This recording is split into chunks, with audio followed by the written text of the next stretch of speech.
Justo como habíamos anunciado en la parte de la introducción de nuestro espacio, decíamos que íbamos a contar con la presencia del licenciado César Amadeo Peralta, quien es un abogado en ejercicio. Y hago esa puntualización porque no es un licenciado en Derecho, es alguien que ha asumido el ejercicio de la carrera en diferentes áreas. Y en todas pues ha tenido ha sido activo, participativo y está en los tribunales de la República ejerciendo su rol de abogado. Así que y además también fuimos compañeros de estudio. Así mismo es, agradecido con la invitación y de este lado siempre bien, siempre luchando en busca del moro perdido. Los chelitos, como yo digo, ganando el dinero en base a ese trabajo honesto y fuerte. Así es. Amadeo, César, hablemos un poquito de entrada y quiero darte las gracias. Fíjense lo que él nos acaba de entregar. Esto es un detalle jurídico de gran valor.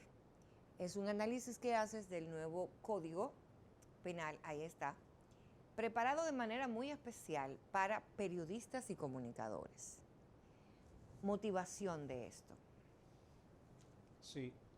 Eh, yo de hecho me acosté tarde inclusive preparando ese resumen y la finalidad es que los comunicadores y los periodistas a nivel nacional tengan acceso rápido a las disposiciones del Código Penal. En este resumen, por ejemplo, que yo te entrego, también yo eh, establezco los artículos sobre la responsabilidad penal de las sociedades comerciales, o sea, de las empresas que manejan medios por cualquier delito que se cometa dentro de esas plataformas.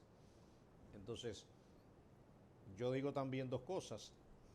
El código tiene 393 artículos.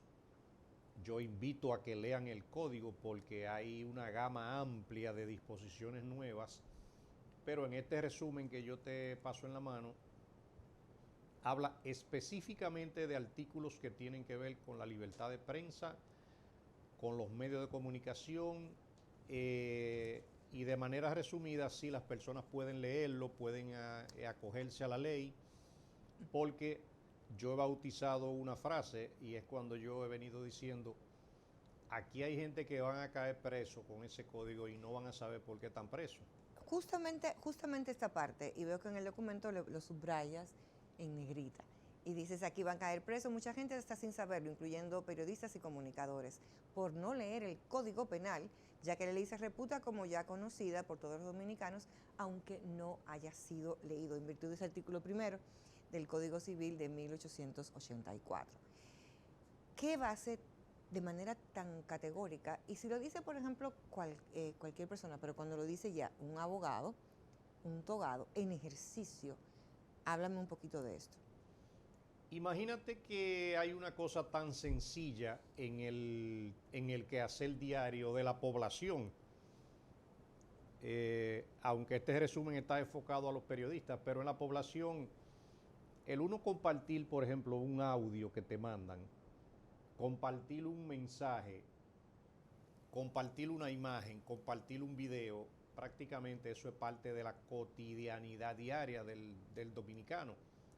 Pero entonces, cuando yo comencé a hablar del código fue que las personas comenzaron a enterarse que primero por usted compartir un audio o una imagen o un video que te manden, primero había una pena de 6 meses hasta un año de prisión.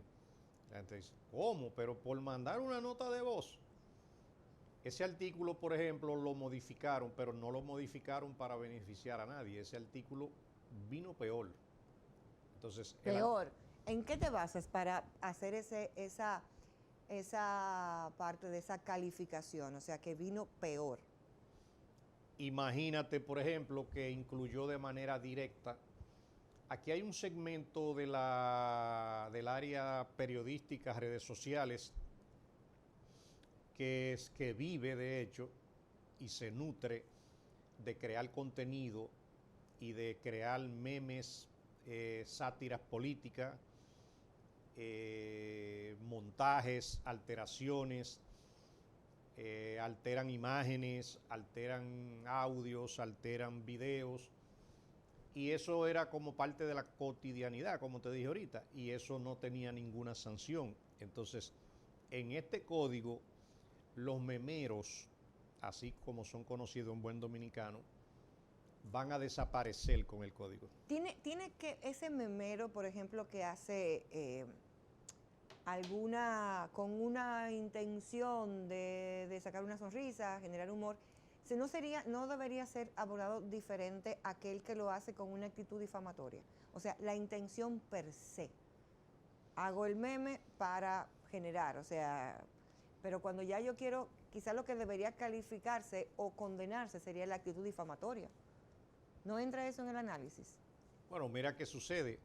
El código tiene un exceso de celo con la imagen, el honor y la reputación, iniciando de los funcionarios públicos y también de las personas. Entonces, muchas de las disposiciones que van a cambiar, todo es el tema de que si yo me ofendo o no me ofendo, de que si eso afectó mi imagen. Entonces, para todos, si yo no te doy consentimiento, ahí hay penas de prisión. Entonces, en ese artículo 192 establece lo siguiente: cuando yo te envío a ti una nota de voz, o te mando una imagen, o te mando un video, la pena ahora la bajaron de 15 días a 1 año de prisión, pero siempre que ese contenido no cuente con mi permiso, ya violentó ese artículo con una pena de hasta 1 año. Segundo, si ese contenido que tú envías me causa algún tipo de daño moral, las cosas que a mí me pueden causar daño moral, al otro no le causan ninguno. O sea, todo es muy subjetivo, muy interpretativo. Entonces, la pena, por ejemplo, fíjate que aumenta prácticamente a 10 años de prisión, cuando en ese mismo artículo 192 se crea un humor político por medio de montajes, y ahí se insertan, por ejemplo, imágenes que tengan algún contenido íntimo. Pero fíjate, el contenido íntimo no tiene nada que ver de un contenido sexual. Íntimo es ya la parte privada, o sea, esa... Pero, por ejemplo, una imagen íntima o un video íntimo es tan sencillo como el que tú estás en la piscina de tu casa, tú estás en traje de baño, tú le mandas un video a alguien y le dices: fulano, ven para acá esta tarde que vamos a ver el juego. Ya. Si ese video, por ejemplo, la persona a la que tú se lo mandas lo comparte con otro, ya incurre en una pena de 5 a 10 años de prisión. Pero el video íntimo tiene demasiados ejemplos. Yo puedo estar haciendo ejercicio en una máquina caminadora. Eso es íntimo porque eso es ese espacio privado. Exacto. Pero de igual modo, los 10 años de prisión se le van a imponer cuando el contenido del meme, de la sátira o del montaje que se hace y que a todo el mundo hasta le gusta, tú lo hagas también con fines de obtener recursos económicos. ¿Cómo se interpreta eso? Todo el que prepara uno de esos videos y trabaja en una plataforma, usualmente lo sube a YouTube y monetiza. Entonces, inmediatamente tú estés monetizando con un video en donde yo aparezco, y no precisamente el video tiene que ser ofensivo, pero basta con que yo no te haya dado mi consentimiento. Okay. Entonces ya tú estás incurriendo en violación de ese artículo. Decías con mucha propiedad el tema del exceso, del cero, de la persona y demás. Pero en términos reales, la sociedad tenía o necesita hacer algo con esto de la parte digital. Hace unos días leía una pastora en Santiago que decía que habían hecho un montaje de ella y le estaban extorsionando. Entonces, la intención del legislador, ¿cómo pudiera estar pensando en todo esto con ese endurecimiento de las penas, con el tema de aquí de la violencia digital, principalmente en el caso específico de las mujeres que toman, bueno, personas que decía, escuchaba esto en una actividad del Defensor del Pueblo, de una actividad, de un conversatorio, decía que hay personas a veces que le hacen una llamada, la persona toma la videollamada, toman el rostro de la persona, hacen un montaje y eso es una llave abierta de extorsión. ¿Qué hacer en este sentido? No estamos ya a la par con la gravedad del caso con este tipo de penas. Mira, ciertamente en el tema de esos delitos cibernéticos hay dos disposiciones bastante complicadas. La primera, ese propio artículo 192 que te acabo de decir, te voy a leer brevemente por qué califica con una pena de 5 a 10 años y después te paso a otro artículo. Cuando el contenido, artículo 192, párrafo 2 a capítulo 1, cuando el contenido creado o difundido comprometa gravemente la dignidad de la persona. Esa es una de las, eso en la página 5. Ok, perfecto, gracias. 2. Si ese contenido tiene como intención el chantaje, la extorsión, la venganza, el descrédito público o el aprovechamiento. Y también si en el medio de ese video aparece un niño, niña, adolescente, o un adulto mayor, o una mujer embarazada, o una persona con discapacidad. Entonces, ahí está sancionado cuando te llaman de la manera que te dicen y además amenazan con difundir el video. Pero de igual modo, tú tienes ahí el artículo 209 que habla de la difamación extorsiva, con una pena también sin ninguna apelación prácticamente en primera instancia, y es con una pena de 10 años de prisión. Entonces, en la difamación extorsiva, el código te dice, por ejemplo, artículo 209, quien amenace con hacer o haga una imputación pública a una persona, sea física o jurídica, de un hecho preciso y concreto que le afecte su honor, su consideración, su buen nombre, su imagen, su dignidad, su integridad familiar, por cualquier medio o forma pública, con el propósito de obtener para sí o para un tercero un beneficio de cualquier naturaleza, o que la víctima o un tercero realice, omita o tolere un acto que le cause un perjuicio, y con eso obligue o procure obligar a la víctima a ceder a sus exigencias, será sancionado con una pena de 5 a 10 años de prisión.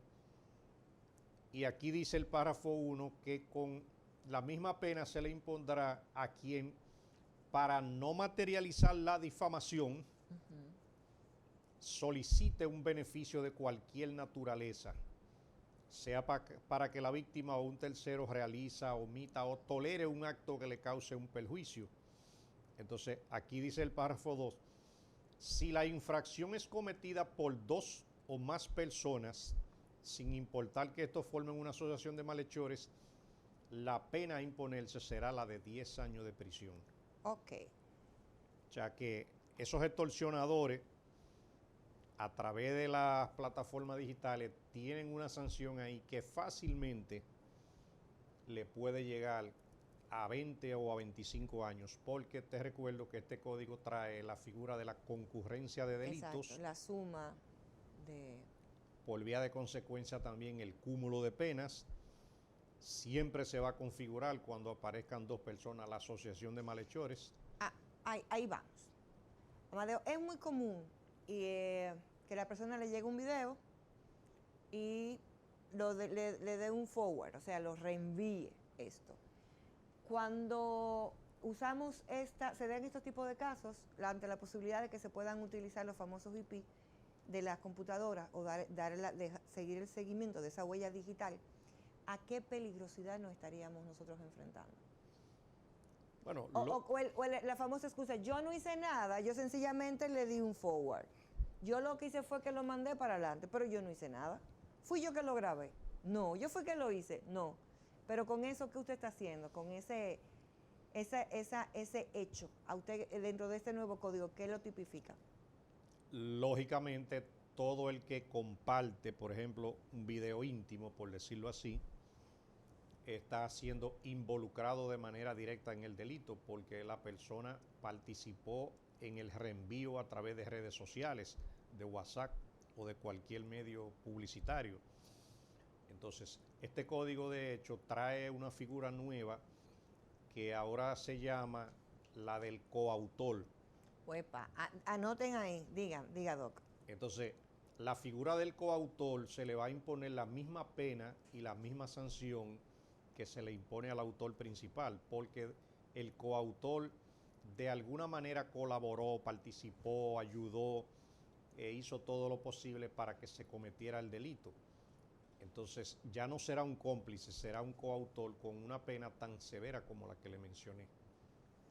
Wow. Hablemos de el hostigamiento cibernético, que es una de las novedades, ¿no?, que trae esto. Primero, ¿qué incluye la definición y qué tan frecuente en términos aquí se ha normalizado esto? Sí, el tema, por ejemplo, del hostigamiento cibernético no era más que lo que le traía el código que le decían el bullying cibernético. Sí. Entonces le cambiaron el nombre en la modificación y esto se trata de cuando a través de una plataforma de comunicación de cualquier índole, un comunicador o alguna persona cualquiera utilizando un micrófono, una cámara y difundiendo ese contenido a través del espectro radial, televisivo, le pone apodos a una persona. Pero de igual modo también cuando insulta a una persona a través de un medio.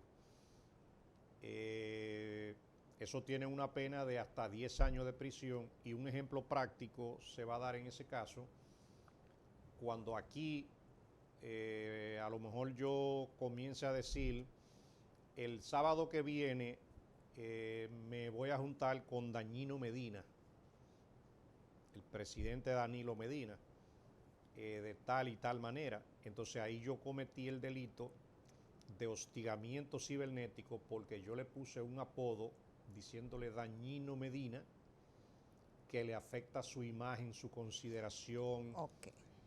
Lo mismo se va a aplicar con todo tipo de apodos. Y cuando, vamos a ver, apodo en Dominicana es cualquier sobrenombre. Ya hay un precedente del tribunal, pero igual los casos seguimos hablando en los medios del caso El Pulpo, hablamos del caso Calamar, bueno, todo el ecosistema marino. ¿Eso entraría dentro de esta calificación? Totalmente, porque cuando a esos expedientes le han puesto ese tipo de nombres no existía el código.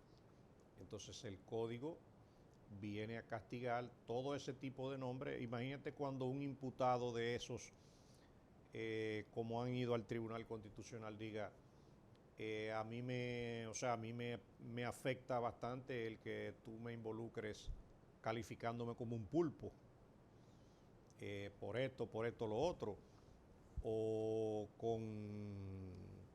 no recuerdo cómo se llaman esas otras operaciones, que todas tienen un nombre. Entonces todo eso tendrá que ser suprimido de esos expedientes, pero también los comunicadores son los primeros que van a tener que hacer una reingeniería de la forma de comunicar, porque el código trae muchas disposiciones. Fíjate que en ese documento ahí habla de la responsabilidad penal de las sociedades comerciales como empresas, las cuales también podrán ser declaradas penalmente responsables de lo que se diga aquí. Vamos a ver, yo rento un espacio de televisión en X emisora y en ese espacio, no, yo no, vamos a poner otra gente de ejemplo, y en ese espacio se produce una de estos hechos, la difamación o, bueno, de los hechos premencionados.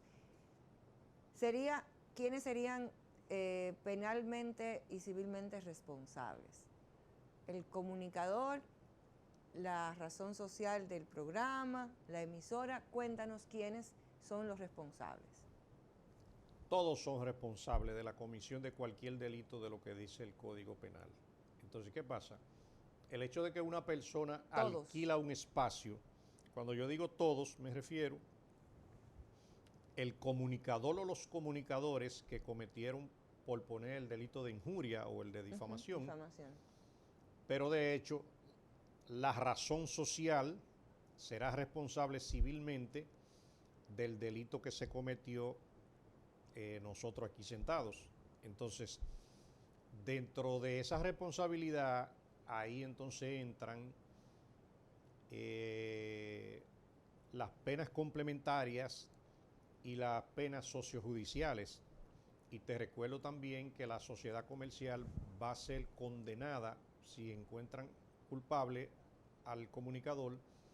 La razón social va a ser condenada a pagar los daños y perjuicios. Entonces, ¿de qué manera una sociedad comercial no se ve involucrada en lo que haga un comunicador, aún tenga un espacio alquilado y aún le pongan un letrero diciendo... Exacto, no nos hacemos responsables de los conceptos emitidos en el programa que recién acaba de finalizar. ¿No me exime eso de responsabilidad? O sea, eso no existe. Se pueden ahorrar esa parte del espacio de poner ese letrero, que eso no tiene ninguna eximente de responsabilidad. Lo único que exime de responsabilidad a una razón social es que la ley le obliga a tener un manual de cumplimiento del Código Penal. Eso es como si fuera un oficial de cumplimiento ante la ley de lavado de activos. Exacto. Entonces, para el compliance. De hecho, en la nueva modificación que se acaba de hacer recientemente, la entrada en vigencia de la responsabilidad penal de las sociedades comerciales se prorrogó a 90 días con la finalidad de que todas preparen un manual de cumplimiento, un manual de seguimiento, en donde todos los comunicadores, por ejemplo, tendrán que firmar en ese manual de cumplimiento el que yo te dije, yo te advertí que el artículo 208, el 209 dice esto, que el 192 establece esto y que tú no debes hacerlo.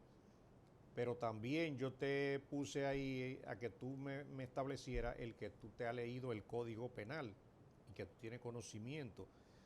Para que nadie pueda alegar ignorancia de ese tema y con suscribiendo esto aquí ya te voy a descargar de responsabilidad a la razón social. Ni siquiera si la descarga, dice el código, le atenúa la pena. Wow. Cuando dice se le atenúa es que le bajan 10, como dice uno. Entonces, ese manual de cumplimiento, el dueño del medio tiene constantemente que estar recordándoselo a los comunicadores, sea a través de correo electrónico, sea a través de una carta que el comunicador le firme, por si sucede alguno de los delitos, tener con qué defenderse. Tener una trazabilidad que le permita utilizarla como evidencia del seguimiento que ha tenido. Exacto, en donde la sociedad comercial, la razón social pueda demostrar que yo te lo dije, yo te lo entregué, tú firmaste que te mandé que a estás leer de el acuerdo, código. te mandé a leer el código, tú me dijiste que te lo aprendiste, yo te especifiqué los artículos del código, entonces si tú decidiste a tu libre albedrío violentar el código, entonces solamente así se le puede atenuar la pena. Y eso es más fácil poder hacerlo en los canales regulares, pero ¿qué hacemos con las plataformas? Todas son sujetos obligados. Todo el que hable a través del espectro radial, televisivo o de plataformas de YouTube, de lo que sea, todos son sujetos obligados del código. Entonces, yo te puedo decir, el tema de los memeros que yo te mencioné, artículo 192, los memeros tienen que hacer una cosa a partir del 3 de agosto. Mira, hagan una fiesta, compren un bizcocho, repártanse el bizcocho, celebren y despídanse. Porque ya ese tipo de forma de comunicar va a desaparecer porque se están exponiendo a 10 años de prisión. Entonces todos los medios de comunicación tienen que hacer una reingeniería en la forma de comunicar. Inclusive, tú puedes hacer alusión a un expediente que te llegó del Ministerio Público. Le están conociendo una medida de coerción a una persona por un hecho. Si tú tienes en la mano la solicitud de medida de coerción, tú pudieras comentar esa medida de coerción, pero tú no puedes, por ejemplo, salirte de ahí y decir, pero esa persona, sí, ese es un ladronazo. Esa persona ha estado como en 4 expedientes, porque entonces ya ahí tú te saliste. Del límite que te daba el aspecto del Gary, pudiera entrar en algo que sería difamatorio, que la persona podría considerarlo difamatorio. Amadeo, y te iba a decir el sobrenombre que nosotros tenemos, por poco lo digo, en el aire. Amadeo, en una palabra, ¿avance o retroceso este código? Bueno, el código tiene, por un lado, un avance, porque es justo decirlo, que del 1884 es que tenemos una ley que acaba de ser renovada.